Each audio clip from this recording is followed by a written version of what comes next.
인간관계 끝에 남는 것은 결국 세 가지이다.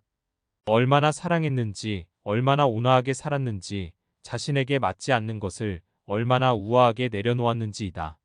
내려놓음은 자비와 지혜로 인간관계의 기복을 다스릴 수 있도록 해준다. 부처님은 말씀하셨다. 충만한 삶의 본질은 깊이 사랑하고 온화하게 살며 사물의 무상함을 받아들이는 데 있다. 집착을 내려놓게 되면 비로소 평정심이 생겨 온화하고 자비로워지며 비로소 사랑할 수 있는 보다 깊고 의미 있는 인간관계를 만들 수 있다. 불성실하고 사악한 친구는 야수보다 더 두려워하라. 야수는 우리의 몸을 해칠 수 있지만 사악한 친구는 우리의 마음을 해칠 수 있다. 인간관계를 현명하게 선택하는 것은 건강한 관계를 유지하는 데 매우 중요하다. 부처님은 우정의 해로운 영향에 대해 경고를 한다. 우리의 주변 인간관계는 우리를 지원하고 지지하며 진정한 나 자신을 인정해주는 사람들에게 둘러싸임으로써 개인의 성장, 신뢰 및 마음의 평화에 도움이 되는 환경을 조성해야 한다. 성공한 건강 실패자라는 말이 있다. 돈도 벌고 큰 걱정 없이 이제 살만하니 아파서 꼼짝도 못한다. 비록 남들이 부러워하는 부자는 못 되더라도 우리들 중 누구라도 건강 실패자가 되고 싶은 사람은 없을 것이다. 그리고 우리는 단순히 오래 사는 것이 아니라 건강하고 즐겁게 오래 살고 싶다. 100세 시대에 건강하지 못한 채 오래 산다면 그것이 오히려 불행하다. 나도 불행하고 내 가족도 불행하다. 세상을 살다 보면 넘치면 안 될 것이 있고 넘쳐도 좋을 것이 있다. 넘치지 말아야 할 것이 넘치면 자신의 몸과 정신을 해롭게 한다. 돈 욕심, 출세 욕심, 집 욕심 등 지금 많은 사람들이 끝없는 욕심으로 스스로를 달달 볶는다. 불평하고 의심하고 경쟁하고 집착하는 것은 인상을 안 좋게 만들고 몸을 망가뜨리고 흉하게 늙어가는 지름길이다. 삼정승 부러워 말고 내 한 몸 튼튼히 지켜야 한다. 몸과 마음이 젊어지면 생각도 젊어진다. 건강한 사람이 젊은 사람이다.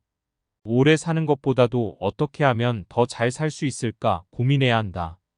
부처님께서 말씀하시길 인생은 짧고 모두가 죽는다. 아무리 오래 살려고 해도 결국에는 늙고 죽음이 온다. 집착 때문에 슬퍼하지만 어떤 것도 영원한 것은 없고 곧 헤어지게 된다. 이 사실을 잘 알아 너무 오래 세속 생활을 하지 말라. 내 것이라고 생각하는 것도 죽으면 사라진다. 어진이들은 이러한 사실을 잘 알아 아무것도 집착하지 않는다. 어진이들은 어디에도 머무르지 않고 사랑하거나 미워하지 않으며 슬픔과 이기심에도 머물지 않는다. 마치 연잎에 물방울이 머물지 못하듯 삶에 대한 이러한 인식이 바탕이 될 때 우리는 자연스럽게 행복해지고 보다 여유로운 행복의 가치를 찾을 수 있다. 건강하게 잘 살기 위해서 우리가 각별히 경계해야 할 덕목은 무엇에든 지나친 욕심을 부리지 않는 것이다. 너무 지나친 것은 미치지 못한 것과 같다고 했다. 무엇이든 과하지 않게 중도를 지키는 생활 습관을 가져야 한다. 참다운 행복이란 욕심을 비우는 곳에서 생기는 것이다. 욕심이란 행복을 앗아가고 한없는 괴로움과 환란을 가져오는 것이다. 그러므로 참으로 행복하고자 한다면 앉지 않고 서 있는 고행을 하기보다는 욕심을 비워야 한다. 탐욕스러운 사람은 재물을 많이 쌓아놓고도 만족할 줄 몰라서 어긋난 마음으로 늘 남의 것을 침범할 것만 생각하기 때문에 현세에서는 적이 많고 죽어서는 악도에 떨어지게 되는 것이다. 그러므로 지혜 있는 사람이라면 응당 만족할 줄을 알아야 한다. 과하게 음식을 먹지 말라. 우리는 매일 먹는 음식물을 통하여 건강을 유지하고 때로는 병을 얻기도 한다. 부처님은 건강하게 사는 법, 그중 음식에 대해 이렇게 말씀하셨다. 사람은 마땅히 음식의 양을 헤아려 먹을 때마다 절제할 줄 알아야 한다. 그래야 과식에서 오는 괴로움을 줄이고 건강도 하고 장수를 누릴 수 있으리라. 또 몸을 절제하여 때에 맞추어 먹음으로써 깨끗하게 살아가야 한다고 하셨다. 평생 즐거움의 반은 먹는 것에 있다. 그러나 음식을 지나치게 먹어버릇하면 오래 못 산다. 새끼 식사를 함에 있어서 정해진 시간에 규칙적으로 먹으라. 음식에 욕심내어 과식하는 사람은 몸이 무겁고 다른 사람을 괴롭히며 미혹하고 깨닫지 못하게 되니 때에 맞추어 음식을 적당한 양으로 먹어야 한다. 과식을 해서 몸이 무거우면 병이 생기고 그렇게 되면 다른 사람을 괴롭히는 것이 될 뿐 아니라 정신까지도 맑게 되지 못한다. 과하게 술을 마시지 말라. 부처님은 음주하는 것에 대해서도 일찍이 말씀하셨다. 술을 마시는 것이 실로 죄가 되는가? 그렇지 않다. 그 까닭은 술을 마셔도 중생을 괴롭게 하지 않기 때문이다. 그러면서도 그것은 죄의 원인이 된다. 만일 사람이 술을 마시면 착하지 않은 문을 열게 되어 모든 착한 법을 막아버리나니 마치 여러 과일 나무를 심으려면 반드시 담장으로 막아야 하는 것과 같다. 그러므로 알라. 술의 허물은 마치 과일 나무에 동산이 없는 것과 같다. 만일 사람이 술을 먹고 방탕하면 마땅히 6가지 재환이 있는 줄을 알아야 한다. 첫째는 현재의 재물을 없애고, 둘째는 병이 많이 생기며, 셋째는 싸움이 많아지며, 넷째는 비밀이 탄로나며, 다섯째는 남들이 칭찬하거나 보호하지 않고, 여섯째는 지혜를 없애고 어리석음이 생긴다. 결국 과음하지 말라는 것이다. 부지런히 걸어라. 부처님은 걷는 일에는 5가지 미덕이 있다고 하셨다. 첫째는 달릴 수 있고, 둘째는 몸에 활력이 있고, 셋째는 졸음을 쫓을 수 있고, 넷째는 음식의 소화가 잘 되고, 다섯째는 안정된 마음을 얻기 쉬움이다.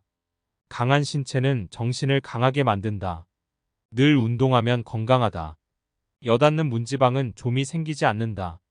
적당한 운동은 필수다. 그러나 아무리 건강에 좋은 운동이라도 과하게 하거나 실증을 느끼게 되면 오래 지속할 수가 없다. 내 몸에 알맞은 운동을 지속적으로 실천해야 한다. 수시로 몸을 움직일 수 있는 운동을 통하여 몸을 가볍게 해야 한다. 그렇기 때문에 가벼운 운동으로 걷기가 제격이다. 꾸준히 그리고 자주 걸어라. 하던 일을 계속하라. 몸이 수고롭지 않으면 게을러서 못 쓰게 된다. 항상 활동해야 한다. 약간의 노동은 건강에 좋다. 다만 스스로 버틸 수 있는 한계를 넘어선 일을 해서는 안 된다. 누구나 자신이 견딜 수 있는 신체 및 정신적 체력이 있다. 그 체력에 맞게 생각이든 일이든 진행하는 것이 좋다. 욕심을 부리지 말고 오래 해도 질리지 않을 좋아하는 일, 의미 있는 일을 해야 한다. 그리고 선택했으면 그 일에 몰입하는 것이 중요하다. 나이 들어 과로하게 되면 쓰러지고 쓰러지면 늙음을 오히려 재촉하게 된다. 참아라. 그렇게까지 화낼 일이 아닌데도 심한 욕설이나 고함, 심지어는 폭력을 휘두르는 이들이 있다. 누구나 한 번씩 불안하거나 우울해하며 불면증에 시달린다. 경쟁 사회에 놓이다 보니 늘 자신의 이미지와 능력을 확대 포장해야 하는 강박관념을 느낀다. 사회는 거대하고 조직적인데 내면에는 그것을 따라가지 못해 열등감이나 좌절감을 겪다 보니 자신을 방어하고 숨기려는 목적으로 쉽게 화를 내고 분노하는 이들이 많다. 과격한 것은 학습되는 경향이 있어서 그 폭력적 성향은 더욱 강해진다는 것을 알아야 한다. 이것은 하면 할수록 우리의 마음을 소란하게 할 뿐이다. 부처님이 말씀하시길 부지런히 정진하여 몸과 입과 뜻을 단정히 하며 모든 행동에 허물이 없다면 도를 얻기가 어렵지 않다. 마음과 뜻을 잘 단속하고 6가지 감각기관이 좋아하는 것에 빠지지 않아. 음욕, 분노, 어리석음을 억제하고 삿되고 빗나간 행동을 삼가야 무사람 가운데 있더라도 무사람들에게 부끄럽지 않고 그들에게 존경받을 수 있다. 마음이 정정하고 정직해야 두려움이나 불안이 없으며 도를 닦으며 삿되지 않을 것이다.